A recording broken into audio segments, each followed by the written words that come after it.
Welcome to Open for Business, CEO Style. This is the podcast where we fling open the doors to the world of business, doing it the CEO way. That means we're here for the women who hustle, the dreamers who build, and the leaders who are ready to rewrite the rule book.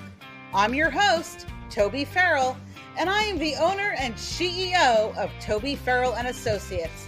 And I'm here to be your guide, cheerleader, and your business bestie. So grab your coffee, your laptop, or your favorite pair of power sneakers, because in this corner of the internet, we're getting open for business, CEO style.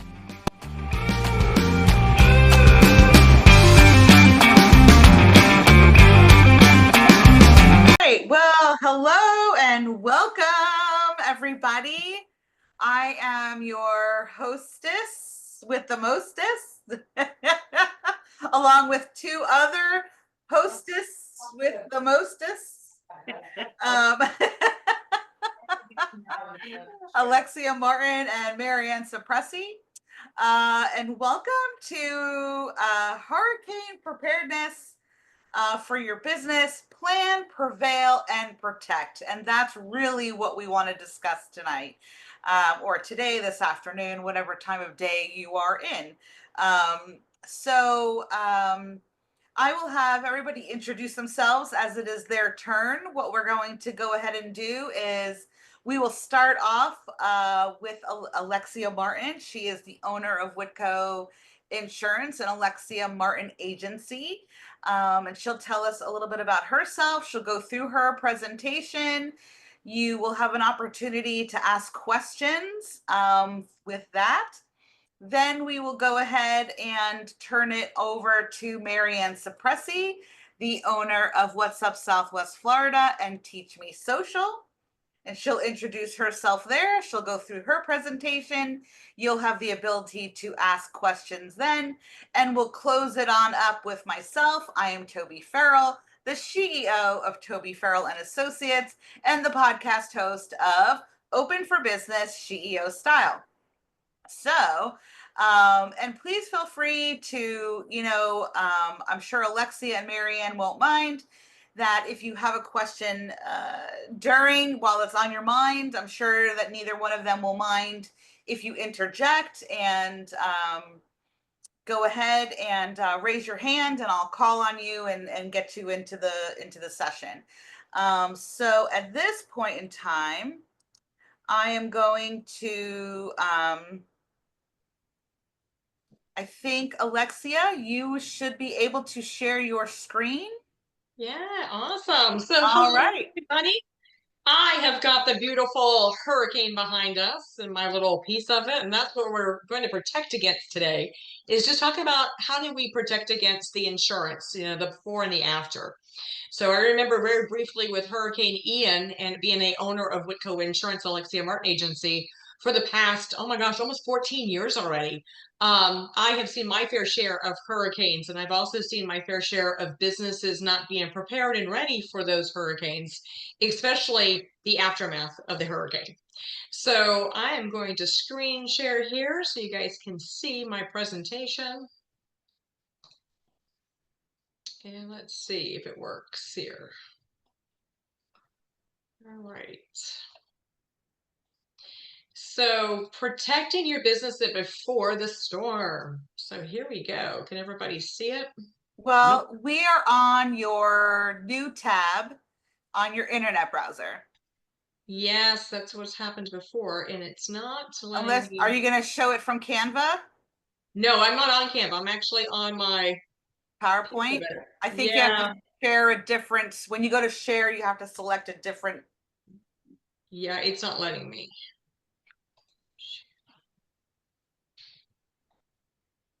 Yeah, it's not going to let me. Okay, so why don't I do this? Let me open this. And if you want to tell me if you stop sharing, I'll share your presentation. You can tell me when to go next slide. How's that? That works. That's perfect. Technology is great, everybody, when it works. When it works, of course. All right, let's just go through it. From All beginning. All right. right, here we go. So obviously, this is going to be the guide to business insurance preparedness. So we're going to do the next slide, Toby. So why hurricane preparedness matters.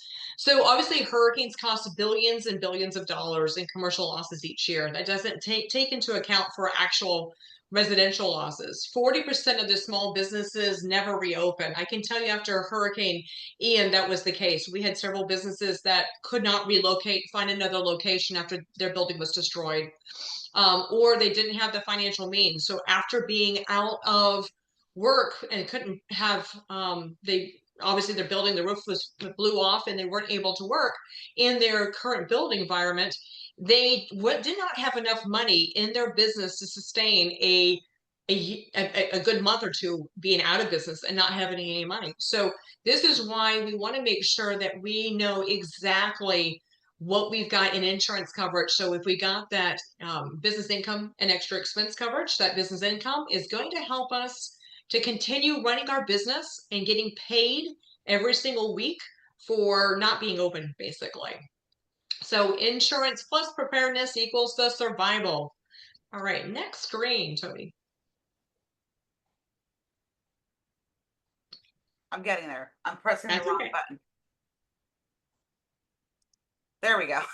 All right, so talking about a couple of key business insurance coverages. So prior to going to that is making sure that you get a review. And I think a lot of times I can tell you after when Hurricane Irma in 2017 was coming down onto the state of Florida, it was a massive hurricane. It was 200 miles, and actually at first, and then it went to 400 miles. It was encompassing the entire state of Florida. I can't tell you from the day after Labor Day, everybody was calling, and a lot of businesses were like, I can't find my policy. I don't even know what I'm covered for. And that's the worst time to be asking those questions because I clearly can't spend a lot of time going over your property coverages.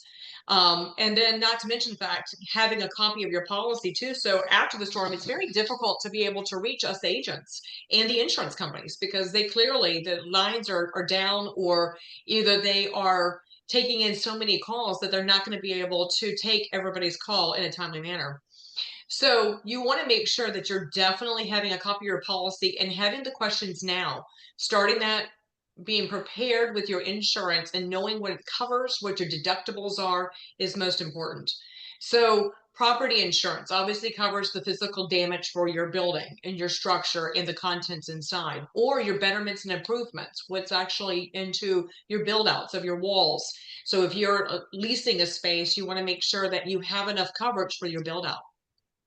So, Alexia, I have a quick Yeah. question. So, with property insurance for businesses, so you mentioned a very good point. If you're leasing a space, you don't own the building. You're not responsible for the building, but you are responsible for, like you said, your improvements and your contents. So you could still get property insurance just for your improvements as a tenant. Oh yes, betterments and improvements all day long. So your flooring, your inside walls. I actually wrote a policy just a couple of days ago. One of the guys is in Northport. He is renting out a warehouse. He had to put in an air conditioner, $25,000 air conditioner. And he said, is there any way that I can get $10,000 in contents? And then also I need to pick up that air conditioner. It's my air conditioner at 25,000. And I wrote him for a betterments and improvements for the AC at 25,000. So you can absolutely do that. Okay, very good. Good to know. Thank you. You're welcome. So that business interruption coverage, that's going to replace the loss of income during the closure. So normally most policies have a 72-hour waiting period. So even though you have the hurricane, you want to start the next day getting paid for the business loss. It doesn't work like that. You're going to wait 3 days, essentially 72 hours before you can start getting paid for a loss. What's critical is, like let's say if it was a restaurant wait 72 hours, but you can buy that back down to 24 hours. So then you're only waiting for 24 hours instead of 72 hours. Some companies will let you do that. The extra expense coverage pays for temporary operations or relocation. So I had an attorney that I insured in town and the building was completely destroyed. She had to try to go out to find a new location, and she did. She found a new location, but she had those temporary costs. So she had to pay for 2 leases. And so she paid for the new lease, and then she also had to pay for a mover to come and get whatever they could still salvage out. And they also had to get a new server. So she had to get all new electricity, everything had to be taken care of. That extra expense coverage from that business income and extra expense actually pays for that. So it pays for your temporary location plus all of the expenses associated with moving you to that temporary location. And there's no waiting period for that. It starts at right at 0, not 72 hours. Equipment breakdown covers your AC units, your generators, your coolers. The biggest thing that we saw just recently after Hurricane Ian was Sanibel, Fort Myers. A lot of them were flooded. They were flooded for months and months and months. So not only do you have to deal with the flood insurance, but you also have to deal with the loss of income due to the flood insurance. So private flood is something that is offered that we can actually sell to you, not the National Flood Insurance Program, but flood insurance is something we can sell in private flood to covers for the contents for the flooding, but then it also covers for the loss of use, the actual business interruption piece of it. So I can tell you is as a business, if I was out of my business and I was a retail store or a restaurant and I had to be out for 6 months, I don't think I'm going to be in business for very long if I don't have enough savings. But this is where you would want to buy. And during Hurricane Helene, I actually insured 2 restaurants that did full flood, and they actually had the extra income piece of it to their private flood. And so they were very thankful because they were able to get right around $120,000 of loss of income. So just to put that into perspective. Windstorm deductibles. So a lot of times people don't realize how their windstorm deductibles work. And normally it's 2% or percent based on the insured value. So if you have your business contents is at 50,000 and you have a 2% or 3% or 5%, it's going to be not based on what your actual loss is. So if you lost $25,000 worth of contents from the hurricane, we're going to be looking at it to be based on what you had. So if you had $50,000, we're doing 5% of $50,000, not 5% of what your loss is. So people, I can't tell you, after Hurricane Ian and also Milton, there was tons of people that were like, no, no, no, no, you don't understand. I only lost, $17,000. I understand, but you have a $100,000 contents coverage. We're going to be 5% of $100,000. So it does add up. That deductible sneaks up on you. Spoilage coverage. Oh my goodness. This is a big one that if you are a veterinarian, if you're a medical doctor, if you are a day spa that has Botox or anything of that nature, it is probably best that you get some spoilage coverage. Everybody just thinks it's just great for the restaurants, but it's not just the restaurants. It's also going to be for any perishable goods and for power outage and or equipment failure as well. Real quick story I'll tell you, and it was kind of like I hate to say it's a dumb move, but I had a client during Ian. She called me. She had a day spa type, and she's like, "Alexia, what am I supposed to do with my equipment?" And I said, she goes, "No." She said, I don't have any spoilage, and I bought all this." I said, "Well, then take it home and put it into the refrigerator and put it onto getting it onto a generator." And she's like, okay. And then what do I need to do? What if the windows break or the roof flies off? She says, then what do I need to do? And I said, well, bag your equipment. If you're concerned about bagging your equipment, unplug your equipment and bag your equipment. And I said, unplug, because anybody would think that if you got a hurricane coming, you're going to unplug your equipment. That is $150,000. Well, she bagged it. She sent me pictures. And I was very busy. I didn't have time to go look that she didn't unplug her equipment. And needless to say, after she got back into her place after 2 weeks, she said that her systems were fried, and the insurance company denied it because when she sent them the pictures that she bagged it and took care of it, they said, well, what's that sticking in the wall? It's plugged in. And she's like, oh my goodness. So she still to this day blames the insurance company for not paying her out for her fried equipment. She doesn't blame me so much, but it is what it is. I just thought I'd throw out some humor.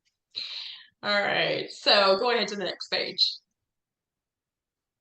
So before the storm, review your policy. We kind of talked about that. Document everything with an inventory list. I can't tell you, an inventory list is going to be your best friend after the hurricane, because what if some of your stuff flies away and it's not there anymore? Or, and that did happen. That happened with quite a few people after Hurricane Ian, where they didn't have pictures and they're like, well, it was here. Well, prove it to me. If you can't document with an inventory list and pictures, I can't tell you, go around with a video camera. I took around during Ian and Irma. I went around with a video camera. I also took pictures. Anything that I had purchased that was very expensive, I kept all my receipts and I kept it in a plastic bag just to protect it from any water. So make sure digital back. Oh my gosh, you guys, the clouds. It makes it super easy now in today's environment, because now we have a digital record offsite or a cloud that you can utilize that as well. But I'd still keep it the old fashioned hard copy too, if you can. And then the business plan, the continuity plan. What are you going to do after the hurricane? When the hurricane's hitting, do you have employees? What are you going to have them do? What's their job to do? What are you doing after the storm if it hits? So, and I know that I believe Toby is going to be covering some of that. So I'm not going to go into that too much, but she'll take care of you on that. Next. So after the storm, what happens next? After Ian, everybody is in chaos. I mean, you got your business destroyed, your house is destroyed, and you can't think. Nobody can think, correctly. So in the first instances that you want to file the claim as soon as possible. Don't wait. Too many people waited until a year. Right now, the legislator, the state of Florida, has passed where if you don't file that first instant claim, you only have a year. So you can't wait into a year and 2 days to file the claim. You got to get it done early. So file the claim. Make sure that you include photos before and after the damage, and then include your inventory list if you have that, or pictures. And you also have to make sure that you are preventing for further damage. A lot of times people don't realize, and they're like, well, if it keeps getting damaged, it's the thing that I had a client that had a roof damage. It was in one section. And I said, well, make sure to go up there and tarp the whole section. They're like, well, it's just damaged completely. No, it's still your responsibility. You can still get a claim to be denied because you didn't take the time to prevent further damage. So you got to look at that further damage. Temporary fixes is typically always covered. Some companies used to give $3,000 for a temporary fix. So getting that tarping is at $3,000, but some of them go up to $5,000. So get it tarped, turn in the receipt for the tarping piece of it, or anything that you need to do for a temporary fix, and you will get paid back. Track all of your expenses. Doesn't matter what it is, clean out, relocation, rentals, anything. Because if you don't, you never know what could be covered or what could be paid for. So that's really important. And communicate to your agent, communicate to the insurance company. The adjusters, after Ian, that was a wake up call, because Ian was one of those that the adjuster, so people were so upset because they couldn't come. They're like, my adjuster hasn't called me back, because your adjuster is still trying to get there. They got to get there safely. And so some of the adjusters weren't arriving into the area at least a good 2 or 3 or 4 weeks. So you want to make sure that you're communicating, and be patient. Be patient. That's one of the biggest things. But if I could add a tidbit to it, is start now, start today on researching your policy, getting your policy out, knowing what your deductibles are. If you don't know something that's on that, call your agent, ask them to explain it, meet them by Zoom, meet them in person, but know your policy before the storm. I don't think I have anything else. Do I, Toby? Um, I think it's just my yeah, information. you do. But I have a question on this. When you say file a claim ASAP, does it help any to file a claim, like to call your agent and have them file the claim for you? Does that help you in your case at all, or does it not matter whether you call the claim number or you call the claim, or they call the claim number or you call the claim number? It doesn't really matter. It's not going to hurt you, or whatever the case is. I mean, if you call, I like to know, like on my business clients, I want to know they're filing claims. I want to file the claim for them. I want to know to tell them what their next steps is, because business insurance is a lot different than dealing with home insurance. So if it's a home, then call the company directly. But when it's a business, we need to have a conversation about your deductible, because sometimes it's about a total insurable value versus a building value. So there's a lot when it comes to business insurance. So I also like to follow up, and I also like to make sure that I follow up within a couple of days, make sure that an adjuster has called you. And I did that. I mean, I can tell you when Hurricane Irma was coming, I was in Tampa and I was still sending policy out until midnight. During Hurricane Helene, I was in an awards banquet that was getting text messages from business owners saying, file the claim. And I went back to my room. I was filing it until 1 o'clock in the morning, flood claims. So we can help you in that process. So excellent question. Thank you. Okay, there you go. All right. And then that's just kind of talking about special considerations by industry, retail, restaurants, things like that. You want to make sure you're protected. I think the next slide is just kind of finishing up. Yeah. So that's just understanding your deductibles. We kind of talked about that, percentage based, name storm versus hurricane. So name storm typically is going to be a hurricane. Name storm could be any tropical storm. So you need to understand on a business insurance policy, a name storm has got different deductible than a hurricane deductible. So just remember, and then we also have a buyback. So if you have a 5% hurricane deductible or a 10% hurricane deductible, we can buy back down to 3% with a separate buyback deductible policy. That's really some of them, depending on the business and the building, can be cheap, and some of them can be more expensive. It just depends. But look at the opportunity for a deductible buy down policy. Anything else? Optional coverages. We talked about spoilage. Cyber, we talked about that. Utility services interruption, the same thing for spoilage. You want to make sure, because utility services interruption quickly is after we had a CPA, and the CPA could not use her office because she didn't have any internet going to it or power. Well, they actually was able to give her some extra coverage. They gave her money because she wasn't able to use any of that because of the utility services interruption. So they gave her out that sublimit. Is that a rider in your business interruption? It is. Yep. So it's a separate coverage for that utility service. So you have to buy it back separately. So a lot of agents don't talk about that. I talk about that, but a lot of agents just give you the very basic and you think you're covered. That's why you need a review. Right. All right. All right. And we will, and if you are interested in getting a business inventory worksheet, I will be happy to send you an Excel sheet, and it breaks it kind of down to start putting in what it is that you have to make sure that you're properly protected for your inventory and you know what you've got in your inventory. Fantastic.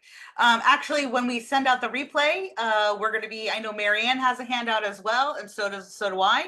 So we'll include your handout as well to the people who registered to get the playback with all of the handouts. Perfect. Thank you. All right. You're welcome. All right. And how can AI help? Oh my gosh, AI is excellent at automating your inventory. You just tell it what kind of inventory it has, and it'll actually dump into an Excel spreadsheet itself. Say it 2 times. Smart sensors can alert you for water intrusion. That's something that you can get. And they sell now as the little little sensors that you can put in, and tells you when your hot water heater or anything is coming in to your home, so you can be aware. And then obviously the cloud backups. What else is next? Yep. Well, schedule your review, create your inventory list, and then review your disaster recovery plan annually. That's very important. And always consider flood insurance. Even if you think that you're in a X zone or a zone that's not in a flood zone, everybody in the state of Florida is in a flood zone. Just look at what they've had to deal with out of Texas and a couple of other places that were all in zones that were not flood zones. But it just takes enough raining, unfortunately.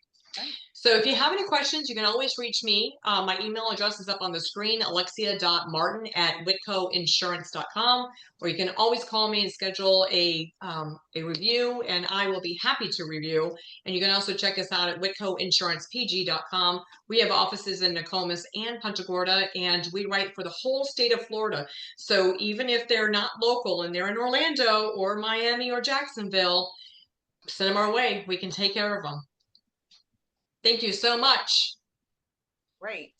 Thank you so much, Alexia. I'm going to open up the floor if anybody has any questions. If you have questions, you're on mute. Go ahead, Mary Anne. So how do they determine the income when you have that policy for income disruption? Yeah. How do they determine what the income is? They do. So they actually, Mary Anne, they go back. So they tell people when you're in business, you need to keep your bookkeeping up to date. If you're like 6 months behind bookkeeping, that's not going to be good during hurricane season, because they do a 3-month look back. So they'll go back 3 months and they'll look at what your average was for each month.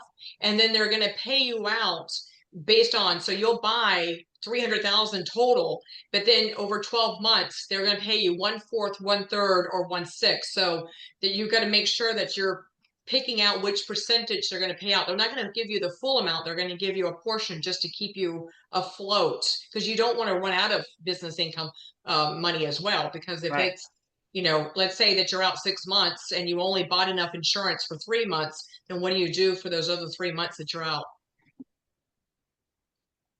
You plan, and plan ahead of time, and you have an idea on how to pivot your business ahead of time Yes. so that you're not out for 6 months. You have a good agent that can tell you this is how much 1/6, 1/3, 1/4 is. How much do you think that you can actually live on for your business? And you want to keep your key employees because you don't want them to be lost, especially like your restaurant, your chef. Your chef is too valuable. Keep them on payroll as long as you can till you get back up and going. So, excellent question, Mary Anne. If somebody wanted you, let's say they don't have their insurance with you, their business insurance, or they don't have business insurance yet, will you sit down with them or meet with them to review their policies, even though you did not write them? And is there Absolutely. is there a cost to that? No, there's no cost. There's never. It's always a free. We like to write your business, but we understand that there's a lot of company law choices and some contracts we don't have. But yeah, no, I've always helped people because that's what I like to educate. I like to tell people the information and they make the decision on what they feel their risk tolerance is. It's not my risk tolerance, it's theirs. Right. All right. Very good. Well, Alexia, thank you so much. You're more than welcome to stay, but I also understand that you have another appointment that you do have to get to. But I just want to say thank you from the bottom of my heart for coming on today and being a part of this. And the knowledge that you shared is just so important and was just wonderful, very detailed. And I learned something. I'm not a licensed insurance agent, but based on the relationship that you and I have with insuring a lot of my clients and my personal self, I feel like I could probably pass maybe by the skin of my teeth on a test, maybe not, I don't know, but you definitely educated myself, and I know that you've educated everybody else here on the call. So I just thank you so much. Oh, thank you, Toby. It's my pleasure. Alexia. And thank you, everybody. And if you have questions, let me know. I'm always here for you. All right. Thank you. Thank you. Thank you. Thank you. Right. Up next, we have Mary Anne Cipressy. How about it? Why, thank you. Kelly, it's nice to meet you. Katrina, it's nice to see you here. I'm going to Hi, Mary Anne. share And my Toby. screen.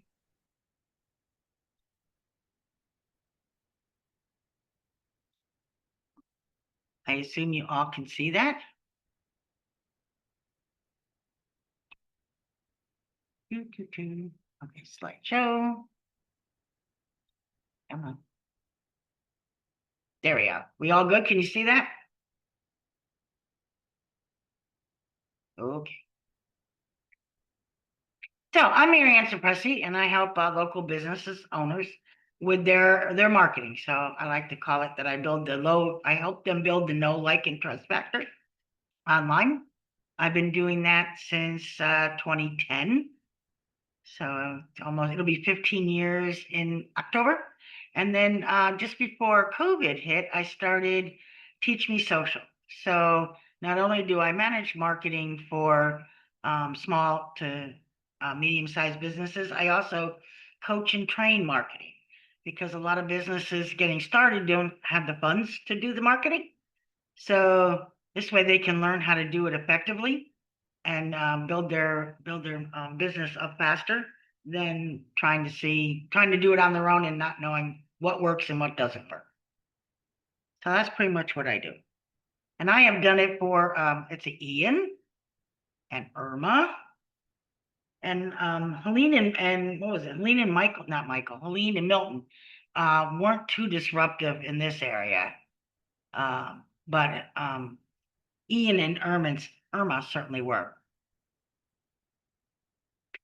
So the goal of this is to equip you guys with some actionable marketing communication strategies to navigate the hurricanes, minimize disruption, and recover faster.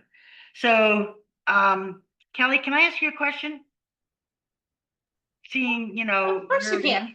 Okay, and did you have anything set in place for when the hurricanes struck to communicate about your about your business? Because I can't speak today. Did you have anything in place, or were you guys scrambling trying to get the word out as soon as you could as to how you were impacted? I was still fairly new at Habitat, so I wasn't familiar with any plan that they had set in place prior. What I did, what I needed is I did make sure that all of our employees had the employee tree of who they were contacting. Everybody had to check in, which was vital. And I didn't just give each department their people, I shared it across the board. So our construction workers knew the cell phone numbers to our resale store people, which came in very handy because if all of you remember, nobody's cell phones worked during Ian. So our 43 employees were actually all able to check in with somebody at some point. The second thing I did, which is actually quite hilarious, but it proved to be the most beneficial, I made sure that all of my access was on my personal laptop at home, my Facebook, my Canva, all of it. And then as we were making decisions, I was able to get that media out to our shoppers and everybody. And when I say that, I laugh because we were actually on a call with Habitat International and they said, well, we're looking at your media now, and it doesn't appear that you've done anything to alert anyone of the situation you in. And I got a little snippy with them and I said, well, it doesn't really matter because none of our people have internet. So Habitat International in Atlanta thought I needed to be doing more, and I'm like, it's 3 weeks later, we still don't have internet, so I don't know who Or you think power. I'm talking Right. to, but Right. and of course we have learned a great deal since then. It is kind of learn as you go sometimes with this stuff, but Mhm. hopefully, what I have prepared will kind of help you because that's the biggest struggle with businesses when a hurricane hits. If you don't have anything in place beforehand, that's why I asked if you're kind of scrambling as to what to do if you don't have anything. So let's go to the next slide here. So Hurricane Ian was a category form. It said 4. Okay, when I looked it up because I wanted to know if they ever changed it on Google, but we all know it was pretty much a 5 when it hit made landfall. What I thought was interesting is 15,000 fewer jobs because of Ian. I thought that's a lot. And then 40 to 60% of small businesses, like Alexa was saying, never reopen after a disaster. And that's all disasters, that's not just hurricanes. I couldn't find any stats on just hurricanes in Florida as to how many never reopened, but I figure it's somewhere in between there, and we all know quite a few that didn't. Okay. So here's we're going to talk about the communication plan, what to do before, during, and after.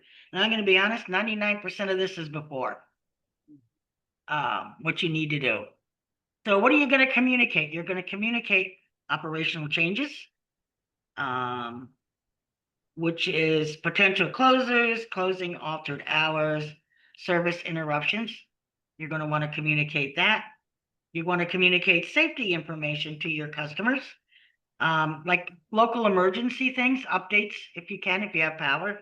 Well, you will have power, but kind of tell them where they can get information that's going to be helpful to them. I know in my Facebook group, I kept things up to date as from the NOAA, their little maps that they show you. I would put those in, letting people know when things had shifted and stuff like that.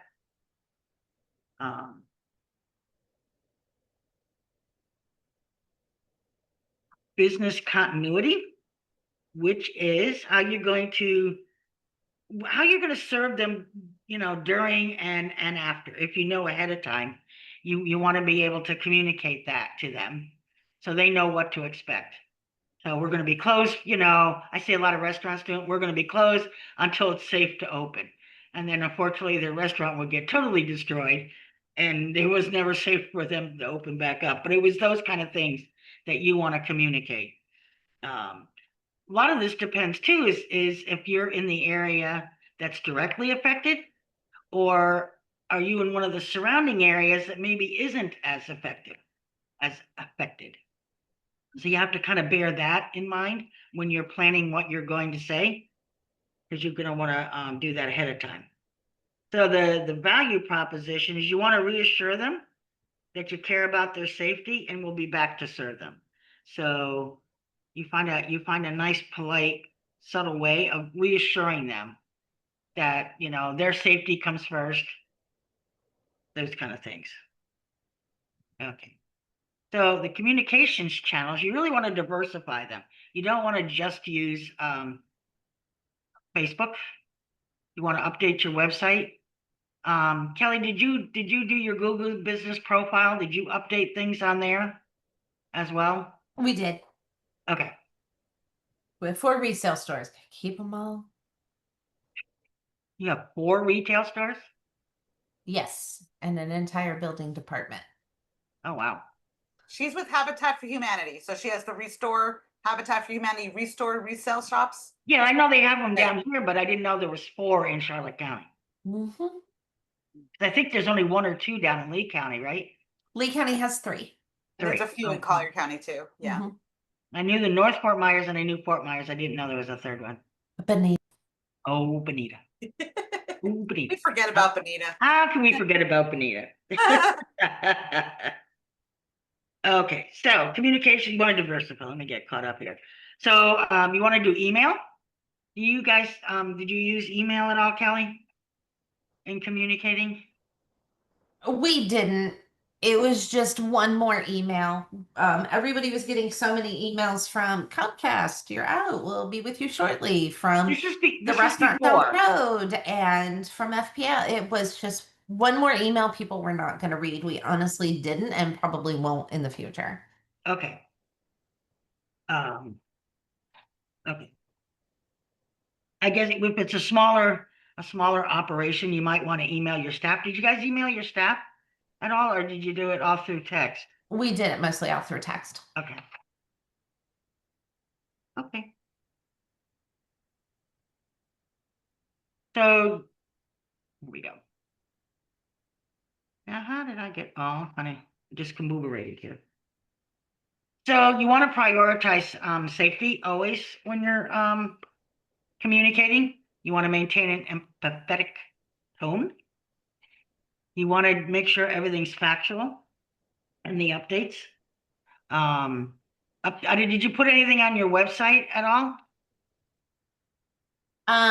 Can never remember if my microphone's on. At the time, no. I'm not able to manage our website in-house. It is through an outside company, and Okay. we did not bother them with that. We let everybody know before the storm that they should just go to our social media for all updates. It is the easiest form of communication, and everybody's there checking on everybody anyways, or looking at the memes. Okay. So if you have an outside firm and they're a marketing agency, I would assume that's what they are. No? No, we do. They just manage our website. They just Oh. do what we tell them to do on the website. Oh, okay. Well, you still might want to consider adding that in.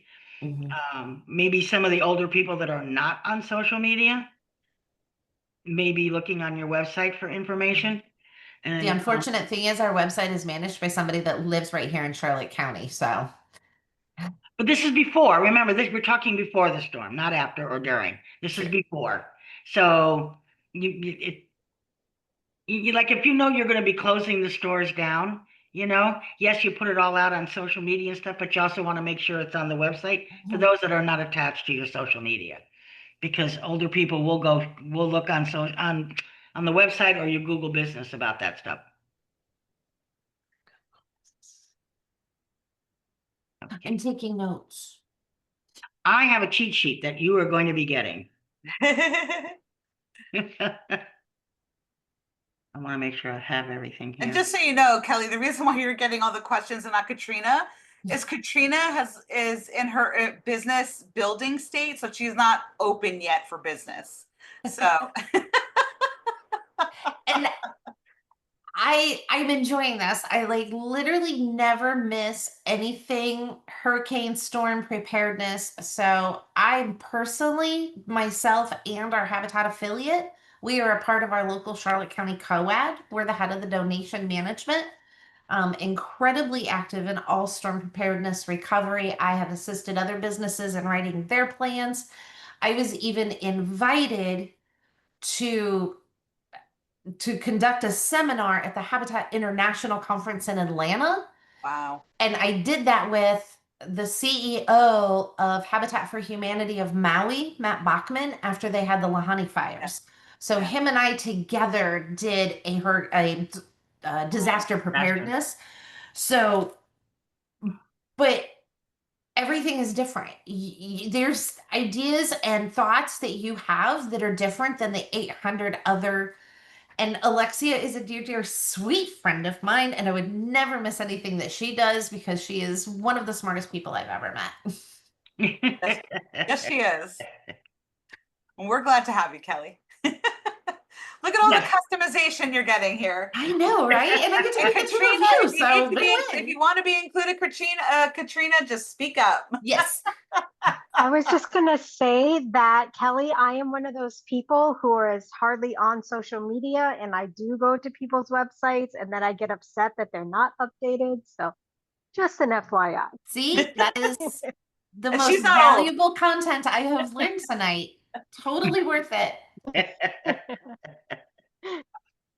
So something else you can do too is having automated messages, for your emails. If people try to email you, I don't know if you did that or not. I thought that was a pretty good idea. I did not do that myself, and I thought that was a pretty good setup. So that if somebody does email, because you're real busy during the prep stages, you don't have just all this to do. You got everything else before the storm that you have to do. So I thought that was a pretty good suggestion to do that. Let's see. That's during the storm. My notes got all messed up and I do apologize for that. Okay. The email automated response was actually very handy for my husband. He runs a company that builds all over the United States. Oh, wow. So after Ian, there are people in California calling us at 8 o'clock in the evening wanting to know why they haven't heard from us all day. And he goes, "Do you not watch your news? I just went through a Cat 26 hurricane." Right. And the automated responses were quite helpful in that case. Yeah. Oh, that's good. And what did you say he does again? He builds retail stores all over the United States. Oh, wow. That's a lot. So on your social media, you can also schedule things ahead of time, which is I thought was, but you got to be careful when you do that it's the right things that you're communicating. You don't want to come across that it was written ahead of time and now there's a storm here and people are seeing it, because some people on their phones were able to see stuff for a while. I think, what was it, Verizon, I think, was pretty good for a while. So you want to make sure that what you're communicating is doesn't seem like it was written, months in advance.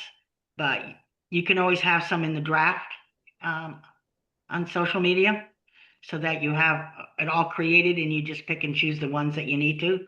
I don't know if you use the business suite or not for that, for your social media. Yes. Okay, you can leave them in draft on there.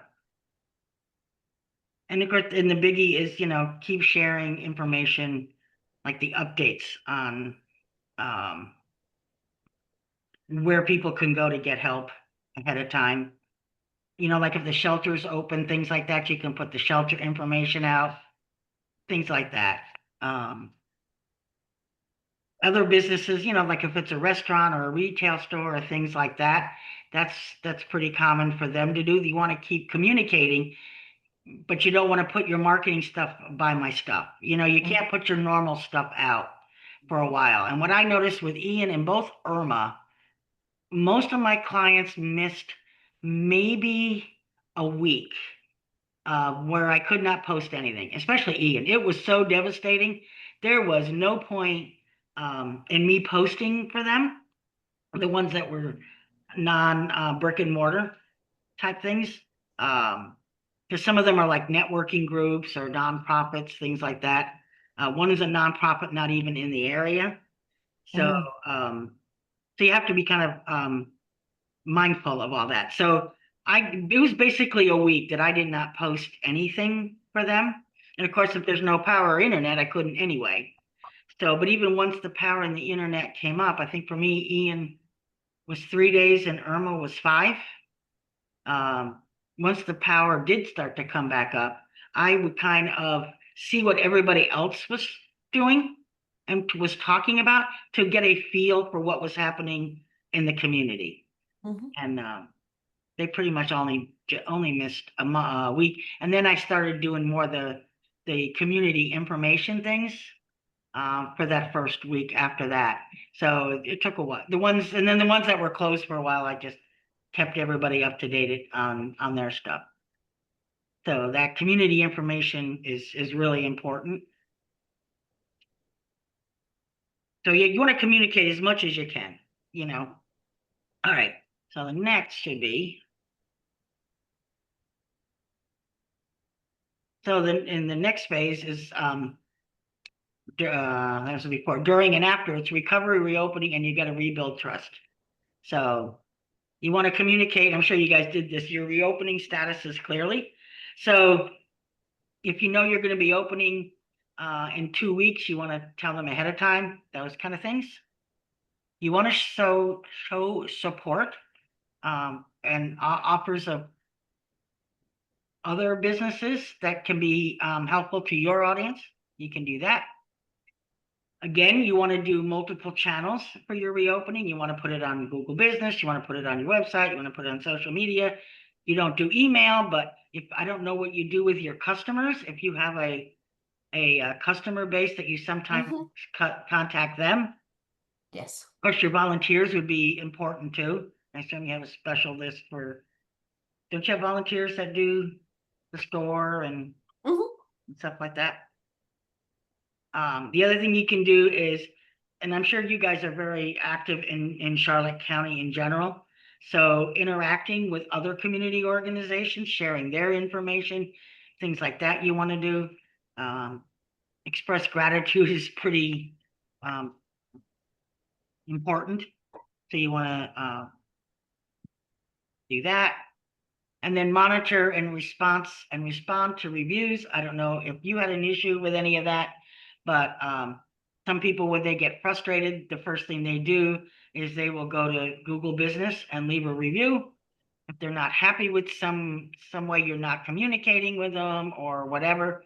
So you want to make sure you pay attention to those. And luckily, none of my clients had that issue, but I could see if, you know, if you were saying you're going to open at a certain day or a certain time and you didn't, and people went there and they weren't open, it would get pretty frustrating.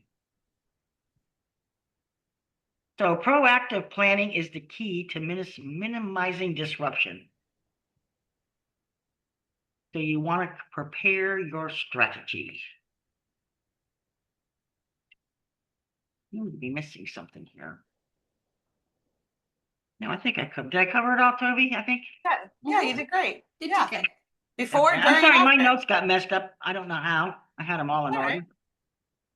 But really, the biggie thing is to plan your communication ahead of time. And then once you're able to start communicating again, trying to communicate in a way that is supportive to them and the community around is really the biggest. Right. What's your next slide? My next slide is There you go. this is where you can find me if you have any questions.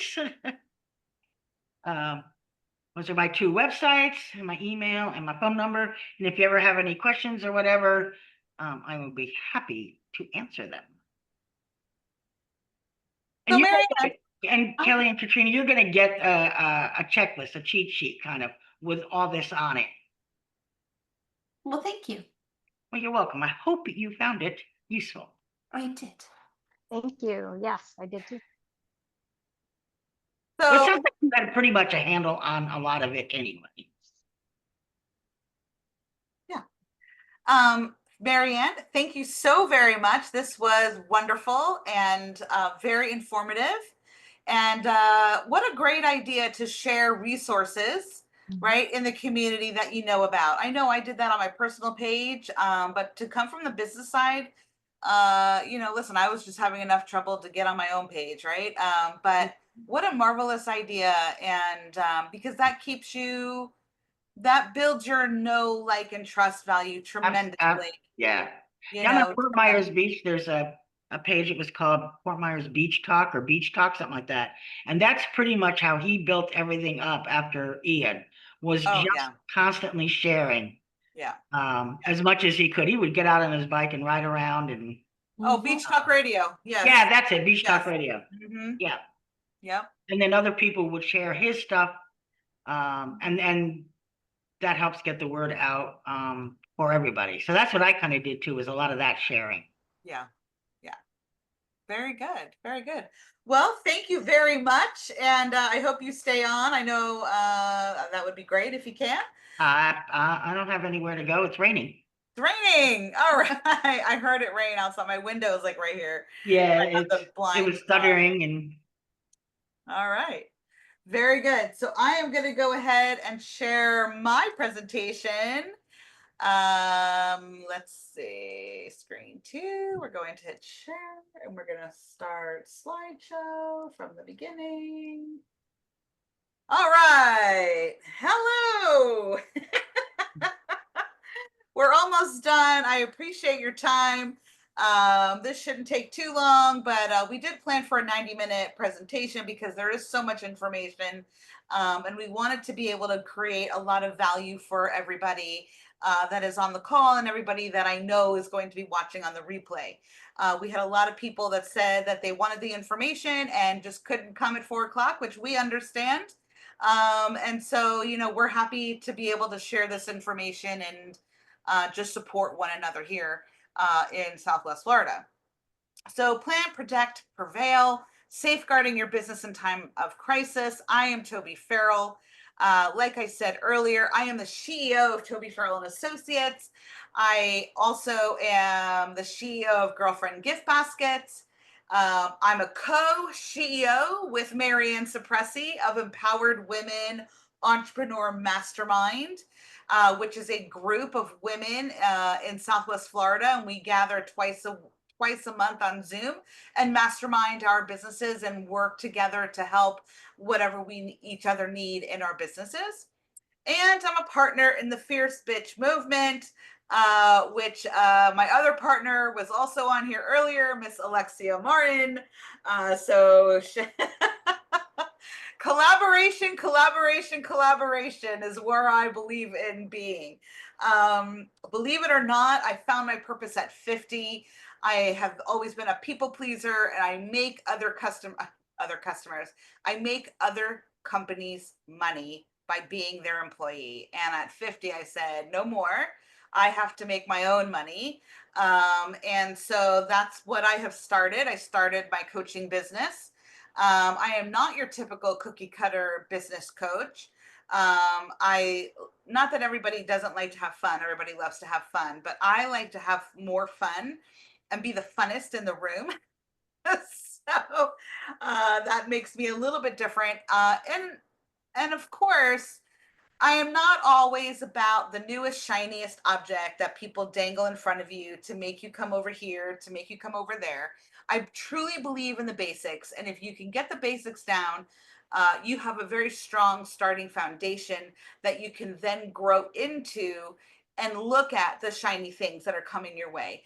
I do a lot of education on myself to make sure that I know what those shiny objects are, and how to integrate them into my business foundation master classes that I do.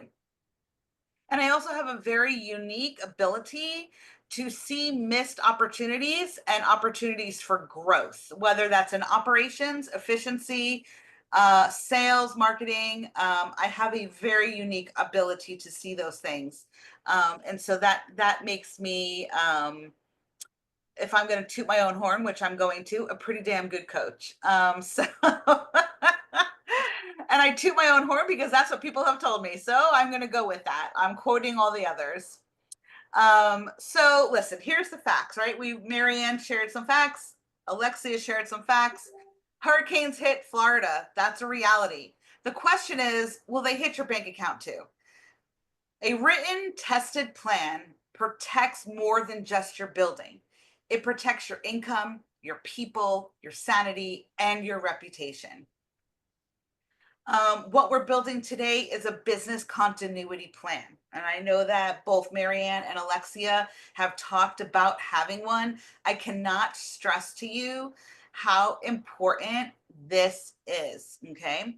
And inside a business continuity plan is identifying what must stay open to keep the money flowing, right? You need to have money. So whether that is through business interruption, but you can't just rely on that, as Alexia said. You know, what are the main functions of your business that can sustain and maybe stay open, or what other functions, and we're going to talk more in depth about this, that you can do if you're not a brick and mortar, or you're an online, or you're a service provider. You definitely need to protect your IT files, your paper files, and your assets.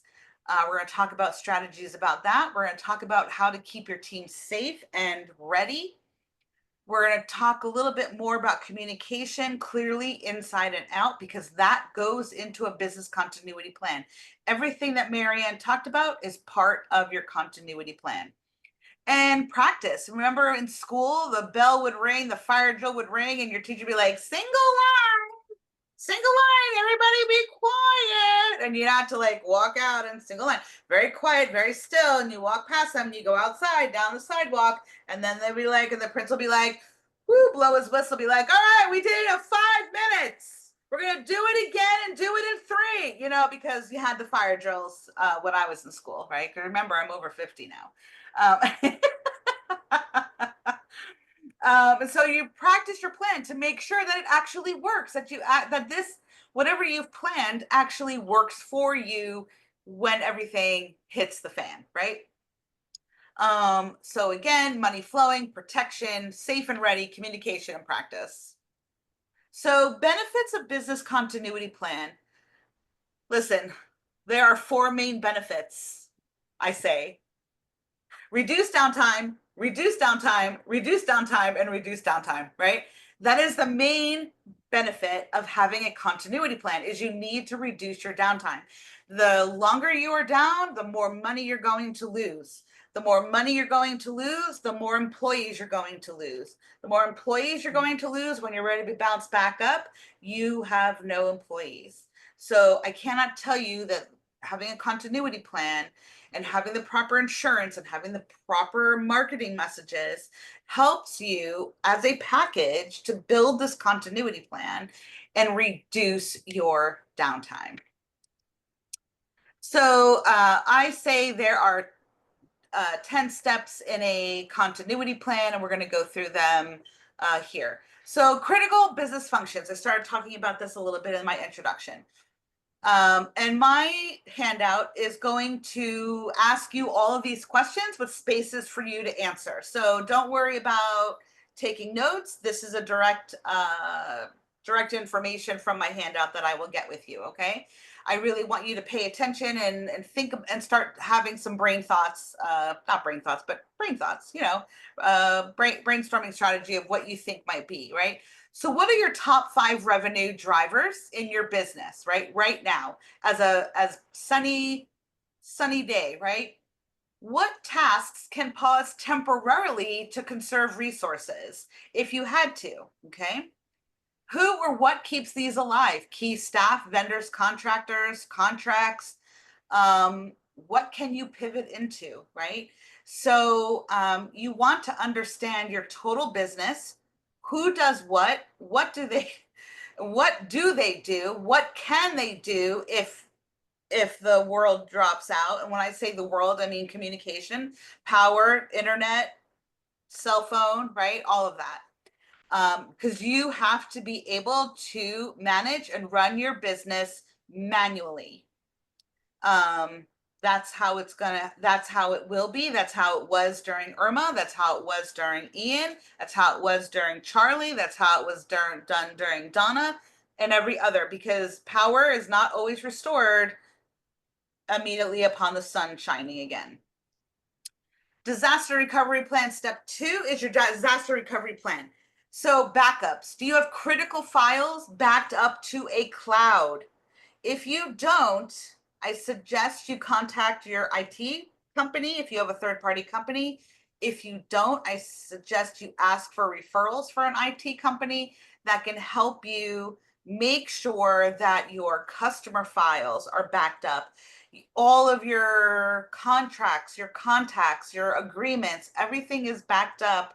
Whatever is in your file explorer needs to be in the cloud, because then if you need to vacate, right, and you need to evacuate, you can go where the storm is not, into a hotel that has power and internet, and still run your business and still access your stuff without worrying to get to a hard drive server that might be in your business, in your building. Who else has, when it talks to about backups, I also suggest printing out all of your documents, not all of your documents, printing out what you need, contact lists, okay, of customers and vendors and employees. Don't just rely on the cloud. You cannot for these types of contacts. Put them in a binder, and I say print them out when you're when you're prepping, right? Because they're constantly updating and changing as you run your business. So if you print it out in January, come August, they're going to be outdated. You're going to be missing a whole bunch of contacts. I manage a home watch business, and we had no access to the internet, but I needed to figure out which key went to what home so that I can go in and do a post-storm inspection. I'm not the home watch inspector. My home watch inspectors fled the state. Thanks a lot, right? But that's okay, because we want our employees to be safe. So as somebody who was in the management team, we all gathered and we all said, okay, I'm going to take this community, and we had to figure out where the keys were, because we don't label the keys with the name or the address, because that goes against security protocol. If we were to drop a key, now everybody has access to that person's house, knowing who it is. So we had to, we made sure we manually printed our customer list so that we can contact them and understand where that key was in the key box to our security protocols. Access. Who has passwords and hardware if you're unavailable? Maybe you, like my bosses, the owners of my company, got hit so hard, I had to step in. Okay, and this was during Irma, and so I had to step in and I had to make the decisions and run the businesses that we had. And so because they were hit so hard, they just couldn't, and they did what they could, but they had children, they had lost their home, all of this stuff. Alternate tech. Do you have alternate tech devices? Extra mobile devices, maybe a burner phone, portable chargers? Do you have a Wi-Fi hotspot that maybe your cell phone provides? Again, not all these things are going to work. A satellite phone is going to be your best bet. And if you are in the business of providing emergency resources for your clients or for the community, I highly recommend you invest in a satellite phone. And testing. When was the last time you looked at your file in the cloud? Okay, so we use Office 365. I use Office 365, but my IT department downloads it to my computer, right? And it lives in my file explorer. I don't go to office.com and go to my files. That's the cloud. So if I don't ever log into the cloud, I have no idea if my stuff is going two ways, right? So you better make sure that you log in and check out the cloud and make sure that everything is there. And a backup you've never tested is just wishful thinking. Listen, I know all too well about technology issues. Poor Kelly got an email from me with no Zoom link. Then poor Katrina got an email with the wrong Zoom link. I don't know what happened. Maybe I lost my mind. This is what I tell people when things like this happen. Listen, this is excellent news because that means that you are talking to a human being, and I am not controlled by AI. And I am not a robot. So there you go, right? So section 3 is the communication plan. Who notifies the staff, the vendors, and the customers, right? So just like Mary Anne had talked with Kelly, Kelly has a phone tree. You need to have a phone tree. You need to have a phone tree with your staff, your vendors, and maybe your customers, again, depending on the service or product you provide your customers. And how you will reach them if phones go down. Does texting work? I don't know. I mean, does social media work? Can someone get internet to update the website at least, or Google My Business update, right? And this is the communication plan that Mary Anne had shared. Is temporary, you want to have pre-written messages for temporary closures, reopening dates, and updates. And what I'm suggesting is have it pre-written, not pre-scheduled, okay? Not necessarily what Mary Anne was talking about, but pre-written, because while you are dealing with this, you are dealing with every other aspect of your business and your personal home, most likely, right? And all the losses that have occurred. And if you're a business owner, you're worried about your employees. And if you're a coworker, you're worried about your employees and your bosses, if you like them. Hopefully you do. But if you have something that's pre-written and you just have to fill in the date as to when you think you're going to reopen, that's just less thinking that you have to do, okay? The more prepared you are, the less thinking you have to do. Here's an action tip. Have these templates saved now, not while the storm is overhead, not while you're prepping. If you have a hurricane preparedness file and you have a Word document with, okay, here's our standard message for a building closure, here's our standard message for reopening date, here's our standard messages for any updates that we may have or know about, at least the content is written and you just have to fill in the dates. So think about that and add that to your continuity plan. Staff resilience plan. This is so important. Who are your essential employees to keep on payroll? So Alexia mentioned this. If you own a restaurant, the chef. Absolutely the chef, because the chef makes your food. And if your food is good, people come to your restaurant. If you lose your chef and you hire a new chef and the food's not as good, guess what's going to happen? You're going to have other problems, right? So make sure you take an inventory of your employees. You know exactly who is prioritized. Okay, now yes, ideally we all love to sit here and say every employee is so important to me. Yes, that is true on a sunny day, not in hurricane season. But when you are hit and you're out of business or you're looking at severe downtime, to where your insurance is not going to cover all of your salaries that you have to pay and you have no revenue coming in, you do not need the added stress of sitting there in the dark with a flashlight trying to figure out who can we pay, who can we not. Look at this. You have this already known, and it's just private. It's just private for the people that need to. You don't go around telling the employees, you're last on the list. Don't do that, okay? Because you're not going to have that employee past the time you finish that sentence. Are your employees cross-trained? It's so important that they are cross-trained, because as I used to be a bank manager, my teller line knew how to do customer service work. My customer service workers, my customer service staff knew how to do teller line and transactions.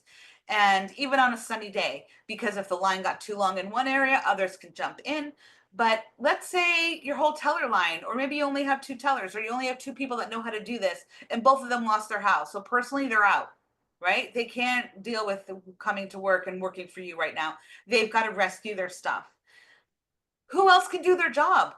Somebody else has to be able to have the knowledge to do their job. And where can your team work if your building's flooded, right? I'm not suggesting you go out and sign a new lease right now, waiting for the storm to come. No. But I want you to have an idea of where can you position your employees if you need office space, if you need warehouse space. Listen, I drove around town and I know that there's a warehouse park. Half of it is vacant right now, and it looks like it's in pretty high upland, right? So if I know and I have the name of the landlord or the rental property management company, I'm going to put that in my key contacts so that if I need warehouse space because my warehouse space gets flooded because it's downtown Fort Myers Beach or Punta Gorda or somewhere near water, I know that I know already now who I need to call to say, hey, did you sustain any damage? How much can I get in there? Can I get in there temporarily? I lost my place in Fort Myers Beach or the city of Punta Gorda. You don't need to be driving around looking for spaces while the roads are not safe and while everybody out is trying to find gas. There's no gas. So if you can prepare accordingly, this is part of the preparing accordingly, okay? Know where you can work. Know if you could call the library. Hey, can I come and set up shop for my 3 employees? Can they come work in the library with their laptops and be very quiet and maneuver while you're open? Could we do that, right? Could we, can you call some of these executive suite places? Hey, do you have any openings for if and when the hurricane hits and I need a place to work? Where can you go, right? Hey, McDonald's, is your Wi-Fi working? Can I come sit in your parking lot in your car? I don't want to take up a table, right? I'll park in the back near where I can still get Wi-Fi. I don't know.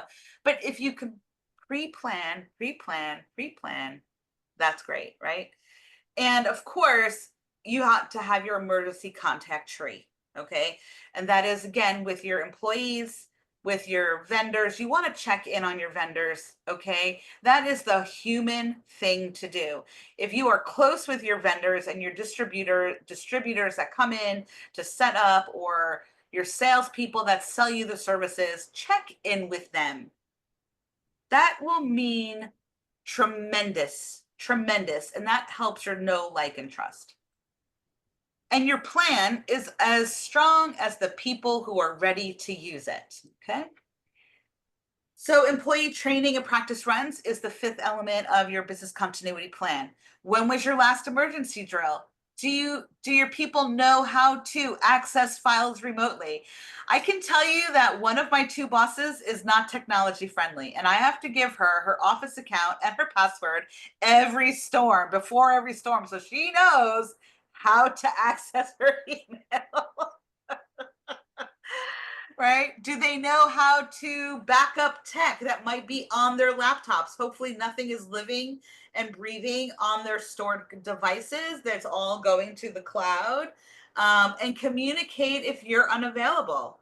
And set a review date, okay? So I suggest you do this annually, and you do this, or you could do it semi-annually, but I suggest you do this at least annually, and don't wing it, okay? So you're just checking in, and maybe it's just a team meeting is really all it is, right? You're not really blowing the whistle and having everybody walk single file out there building. It's not an air raid, not anything like that. Not in this country anyway. Okay, so the 6th element of your continuity plan is customer and cash flow continuity. This is very important. What is your backup delivery plan? Okay, so if stores are not open, and I'm going to use Kelly as an example because I love the Habitat for Humanity resale stores, right? I'm going to go out on a limb, and Kelly, you correct me, but I would imagine that was a very popular place to shop once you were open, when people looking to rebuild their stuff. I mean, I am assuming that is what happened. And so what is your backup delivery plan? I'm not saying delivery of the furniture that they're buying or the things that they're buying there, but how are you going to deliver your goods and services to the public? So if you have no power, but everything else is fine, there's no damage, can you get a generator to at least power up for part of the day and have people come in and shop? You know, is that an option? I don't know, but these are things that you want to think about, right? Yep. Um, you know, how will you accept payments if your POS is down, right? Your point of sale is down. My gosh, my parents owned women's clothing stores, and I remember having to call up Visa and giving the card number over the phone and, you know, across it, getting a copy of the card on the little carbon paper. You know, sometimes you better talk to your merchant processor and find out how can you accept cards, if at all, when there's no power, right? Is there something manually that I can do if I have phone service or if I have cell service, but I have no power? What promotion or loyalty offer can you launch fast to keep cash flowing, right? Any type of discount you can give helps, especially a community in need, right?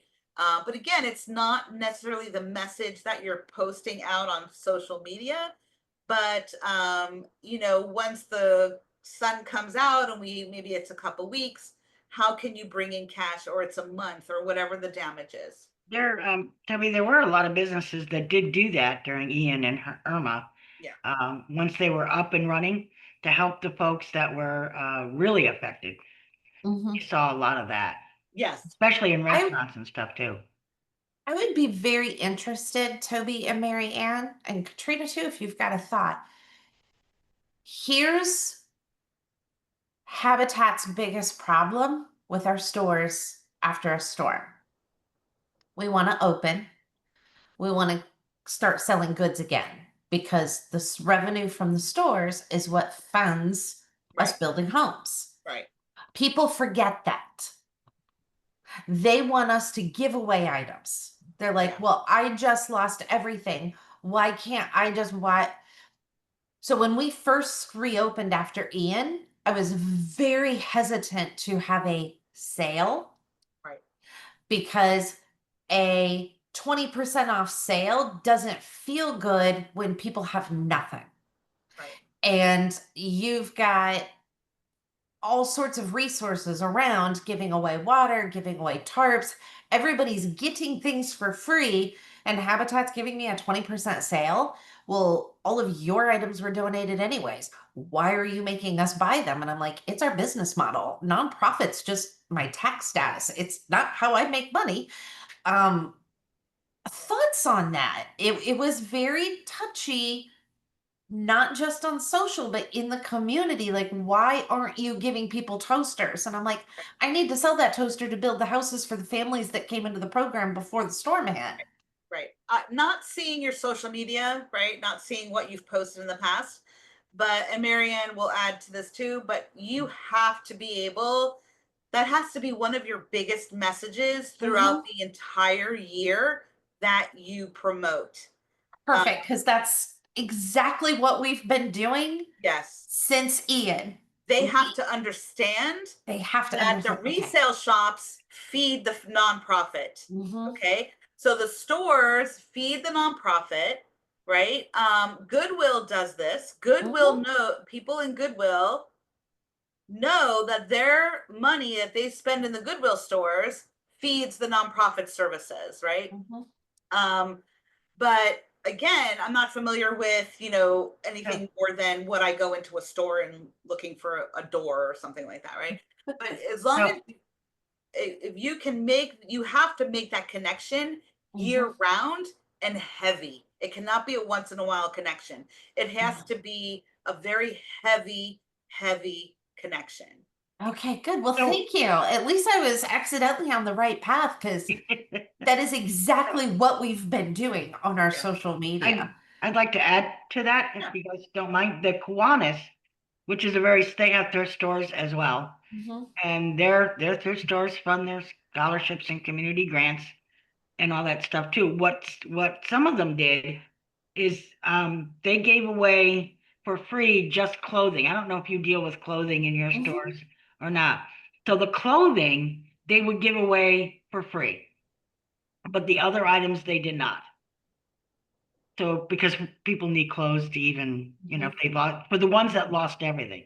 So that's a thought. You might see how that feels. in your community that, and they didn't do it much more than a week or two, as people started to recover. Right. And then they also became a site where people could donate to give free. So instead of putting it into your store, I would come and give you my toaster, and you would give that toaster away for free. But it Well, wasn't that in the was store, it was outside the store. So that's another thought you could play with, yeah, that those thoughts had been thrown around in the co-ed, but what am I supposed to do with, and then where's the accountability? Where do I now keep all these other things that are supposed to be given away? How do I trust the volunteers that are taking them? There's just that is messy. Yeah. That is But messy. thank you very The only much, the both of thing, you, for that feedback. That just kind of reassures me. I'm Yeah. by accident, I'm on I the right totally path. agree. It's messaging you got to do all year Yeah. round. Perfect. Thank Katrina. you. I have one question. Go ahead, Katrina. So Kelly, is that messaging only on your social media or is it in the store as well? It is definitely in the store as well. My cashiers, even when people are checking out, so we actually stopped doing a roundup because a lot of places do a roundup. Roundup is easy, it's easy to sell, it's easy to do. We started saying instead, which ended up being a bigger revenue, will you donate $1 and put a shingle on a roof? Yeah. Because now for every single transaction, I'm getting $1. I'm not getting 99 cents and Yeah. under. I'm getting a solid dollar. And they have that tangible thought, like, I just put a shingle on a roof. And now the cashiers are saying, thank you so much for helping us build houses with your purchase. So those are deliverable things that are happening in the stores now. So hopefully the next time another devastating event happens, I don't get the public backlash by not giving away stores full of items. Right. That's an excellent comment, Katrina. Very Mhm. excellent. Again, as someone who isn't, sorry, someone who isn't a lot on social media, I wouldn't have gotten that message. But if I go into your store and I see a um, a poster or something, of course, what you're saying is excellent. But something that visually I can see that is Right. what Right. my dollars are buying. Right.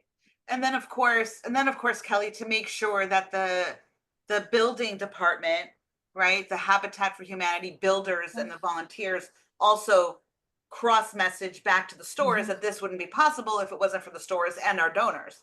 You know what I mean? Well, So our that's a little development harder, I program, know, but we did. You'll see. You'll always see signs like, "Oh, this Yeah. house was sponsored by Nissan," or "This house Of was course. sponsored by Lowe's." We Right. now have a house that was sponsored by the Inglewood Habitat Store. This one's sponsored by the Punta Gorda Habitat Store. Right. So each one of our stores sponsors a house now. Right. Very nice. Very nice. Well, thank you. Yes. All right. So, no, excellent. I love feeling, listen, that happens to me. I like when I do my trainings, I'm like, oh, I'm on the right path. I feel validated. So that's awesome. I'm so happy. Okay, good. And then how will you keep customers updated even during chaos, right? So even if it's, like I call it the Blair Witch video, right? You're hunkered down, you can get a little bit of Facebook Live on, it's got your right eye and your nose, you're like, okay, I'm under my bed and I think the eye is coming through, but I just want to let everybody know I'm safe. I don't know, it's gonna be like, be human, be yourself, even on your business page. Right now, Kelly, that might be a little bit harder because you're corporate, but Katrina, when you get there, Mary Anne, when you're, because we're solopreneurs, that is so important, right? That really builds the know, like, and trust. And make your community see you as stable. Okay? Fake it if you have to, but make sure they see you as stable and they will come back to you first. And because you're sharing and sharing and sharing and sharing, that has nothing to do with your business. Or maybe it's sharing your competitor because you can't open, but here you go to this guy because he's going to take care of you. Do you know how huge that is? That is huge, humongous. Okay. All right. So We moving did on. notice a lot of that during Irma and Ian. The competitiveness was down in a lot of areas. where it started to come in was the trades, the roofers and all that stuff. When they started to be active, then it got a little competitive. But in the initial stages, everybody was kind of helping everybody. Okay, so this is the fun one that I love to think about because I'm a creative, okay? Pivoting your business, okay? So how else can you deliver your product or service if your main location is gone or your main ability to sell your service is gone, okay? So how else can you deliver product or service? And I will give you, I have 2 case points, 2 case studies that are actual real live activities that happened in Ian. There was a very delicious breakfast place on Fort Myers Beach, and they lost their building in Ian. This place had lines wrapped around the building, and they lost their building, but they didn't own their building. And the landlord didn't have enough money to rebuild, so it's just now a vacant lot. What that little restaurant did was they invested in a food trailer, put the food trailer on the vacant lot with the permission with the landlord, wrote a new lease, and now they serve their delicious goodies out of a food trailer. Okay. It didn't come overnight, definitely not, but they're back in business. Okay. And it could be a temporary solution. Temporary could be 6 months to a year. You just don't know. Look for new needs. Okay. What does my community need right now? And how can I help provide? Just like what Kelly described, people want everything for free, but I'm sorry, that is not how everything works. You don't need a new countertop or a door for free. You need food, water, shelter, and clothing for free. Okay, that, yes, I can understand that in the first 30 days of a storm, if we still have no power after 4 weeks, a certain neighborhood, yes, or you're underserved, or it's an underserved area, an underinsured, whatever, right? I will name them by business name. Fort Myers Brewing Company did not have any loss during Hurricane Ian because Ian, as we know, was a coastal storm. They are located in Gateway in Fort Myers, which is East Fort Myers, east of JetBlue. He saw a need. The owner saw a need of people needing to wash their clothes. Because they had the means, and when I mean means, I mean money, right? They went into production of water instead of beer. Okay, so that was the first thing they did. Then, as the time and the months and the weeks grew, they saw another need to wash people's clothes. People needed clean clothes. They needed to be mucking up in clean clothes, not smelly, dirty clothes that they've been wearing for a week because that's all they own is the clothes on their back. They invested money in a trailer and put 2 washers and 2 dryers out on a trailer, went into Harlem Heights, which is in Fort Myers, which is an underserved population that is on the mouth of Sanibel, a little bit inland off the entrance of Sanibel, but more in the Fort Myers area. And those underserved communities lost everything. And he went in and he made relationships and he did people's laundry for free. The guys are standing out there talking. You know, if you have a way of giving back because your business is sustained, try and find a need, a way to fill a need. Again, laundry has nothing to do with beer. Nothing to do with beer. But and he didn't bring them beer. He brought them food and water in addition to the laundry machines, right? So to give back to your community, if you have the means, and act fast, right? Can I repurpose what I have, staff, equipment, skills to keep serving and earning? So I was not a business coach during COVID, not an official one, but I was just my own self, right? And being a leader in my community here in Lehigh Acres, and all the restaurants had to close down, right? You couldn't eat at a restaurant anymore. You can go and be like, okay, I'm gonna take my to-go order. And the Chinese restaurant had one door, they slid it open, they pushed it out, they slowed it down. Okay, you can. I mean, it was crazy stuff, right? Crazy stuff during COVID. And I said, wait a minute. And the waitresses are out of work. Why are you not having your waitresses drive around and deliver the food? Why are you not doing that? So that's before food delivery businesses really took a hit. I mean, came into world. So again, how can you repurpose your business? And pivoting keeps your cash flow alive and builds trust when people need you most. If you don't pivot in an emergency, you're not going to make it. You're just not going to make it. All right, we're almost done. 8, insurance and emergency funds. Do you know if you have business interruption coverage? We talked about this with Alexia. When was the last time you reviewed your policy with your agent? You better call Alexia. Do you have a line of credit or a cash reserve to pay staff? That's great if you do.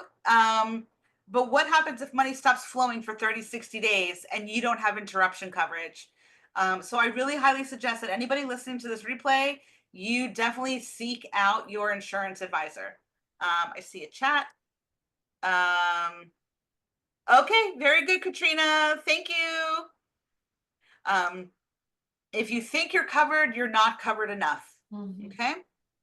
And step number 9, critical contacts. Again, build your lifeline list. You need to know your insurance agent's name and phone number and how you can contact her and how you can contact her assistant or their whole entire team or what have you, your landlord or property manager, your IT support company, top vendors and suppliers, local emergency numbers. We talked about this.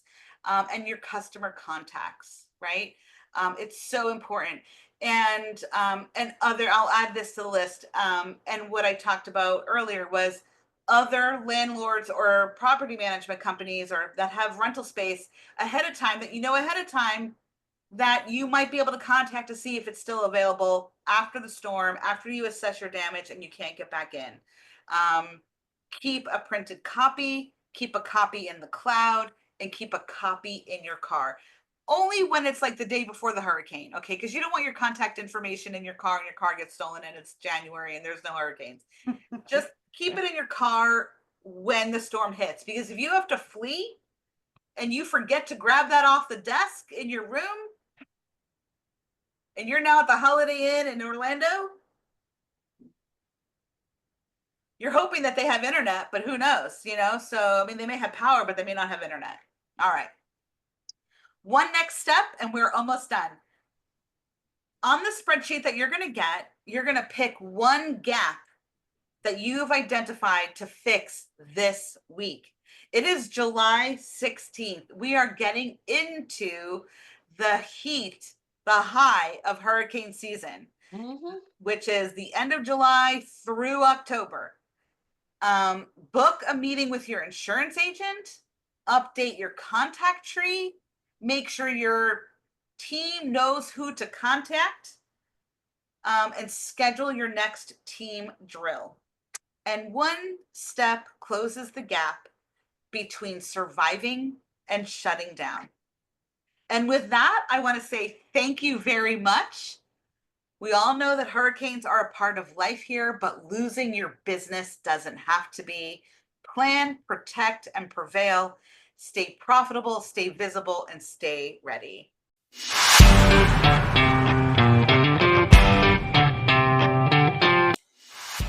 And that's a wrap for another episode of Open for Business CEO Style. We hope you've been inspired, motivated, and ready to conquer the business world. Remember, every challenge is an opportunity, and every dream is a business waiting to happen. If you love this episode, don't forget to hit that subscribe button so you never miss an episode packed with business brilliance. And while you're at it, give us a like, a share, and leave a comment. Your support means the world to me. Join my community of CEOs on Facebook and let's keep the conversation going. Until next time, keep hustling, keep shining, and remember, you got this, girlfriend.